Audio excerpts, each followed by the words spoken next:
Le Seigneur soit avec vous. Chers frères et sœurs, que l'amour du Seigneur ne cesse de nous envahir et que son esprit en nous illumine nos ténèbres et nous oriente toujours vers le chemin de notre salut. Que votre parole soit oui si c'est oui, non si c'est non. Ce qui est en plus vient du mauvais. C'est la parole que Jésus nous donne aujourd'hui à méditer. Cette parole de Jésus est la norme de vie pour quiconque croit en lui et se réclame du nom des chrétiens. Parce que être disciple du Christ, c'est être conforme à ses recommandations. Ce n'est pas porter seulement le nom de chrétien, c'est se conformer aux exigences de la vie chrétienne. Nous nous conformons donc à cette exigence quand nous observons les commandements. Aujourd'hui, nous nous arrêtons sur 3 commandements. Ne pas tuer, ne pas commettre l'adultère et ne pas faillir à son serment. Ne pas tuer. Ce n'est pas seulement tuer physiquement, mais aussi en pensée, en réflexion, en désir, etc. Et je n'en suis pas épargné, moi non plus. Dans ce temps de guerre que nous vivons, nos meurtres dans nos cœurs sont plus importants que les meurtres des fusils. Demandons au Seigneur de nettoyer en nos cœurs nos différents meurtres pour que les tueries physiques aussi puissent cesser. Ne pas commettre l'adultère. Jésus l'a si bien expliqué. Ce n'est pas aussi tant l'action, mais déjà le regard, l'envie, le désir et tout le reste qui nous plonge dans la merde de ce péché. Laïque comme consacré, nul n'est épargné. On est malmené de toutes parts et en même temps, nous sommes forts pour nous condamner réciproquement les uns les autres. Seule une invitation ici à sa place. Et cette invitation, je l'adresse à mes sœurs, à mes mères et à mes filles.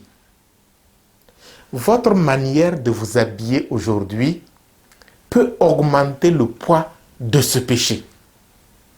Parce que si, à cause de ton habillement, un homme est tombé dans ce péché, tu emportes toi aussi une petite part de responsabilité. Et si tes petites parts de responsabilité dans le péché sont nombreuses, imagine un peu comment sera l'appréciation de ton Maître Jésus. Faites effort. Faisons effort. Ensemble, faisons effort. Tenir son serment envers le Seigneur. Avons-nous encore aujourd'hui le courage de faire vraiment serment à Dieu? Nos serments sont-ils pour Dieu ou pour nous-mêmes? C'est là la terrible question qui nous aidera à observer la parole de Jésus. Quand notre serment est pour Dieu, en le respectant, nous rendons gloire à Dieu. Mais quand notre serment est pour nous-mêmes, nous utilisons Dieu pour nous faire du bien à nous-mêmes. C'est pourquoi jurer au nom de Dieu est mauvais. Tout serment qui ne nous permet pas de faire sentir l'amour de Dieu aux autres est un blasphème. Ceci est vrai en commençant par nous les consacrés. Des consacrés à qui on a peur de s'adresser, tellement les visages sont renfrognés et n'inspirent rien de Dieu. Des consacrés aigris dans une obéissance amère à des règles, au lieu de laisser apparaître l'épanouissement que donne toute consécration comme lieu de joie à la rencontre de Dieu. Quel serment est notre consécration? Je ne parlerai pas des abus de pouvoir, des tortures des confrères et des consoeurs, des proclamations de la pauvreté pour permettre à quelques-uns seulement d'occuper éternellement des postes où rien ne leur manque et où le bien communautaire est au service personnel de quelques têtes dirigeantes, etc. Comment est notre serment? Et vous, Mes chers frères laïcs, ne jouez pas avec Dieu. Beaucoup ne craignent même plus son nom très saint.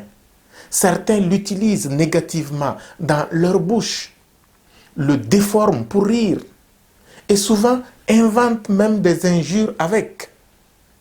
C'est comme si nous étions incapables de porter notre nom de chrétien. Pourtant, nous le pouvons.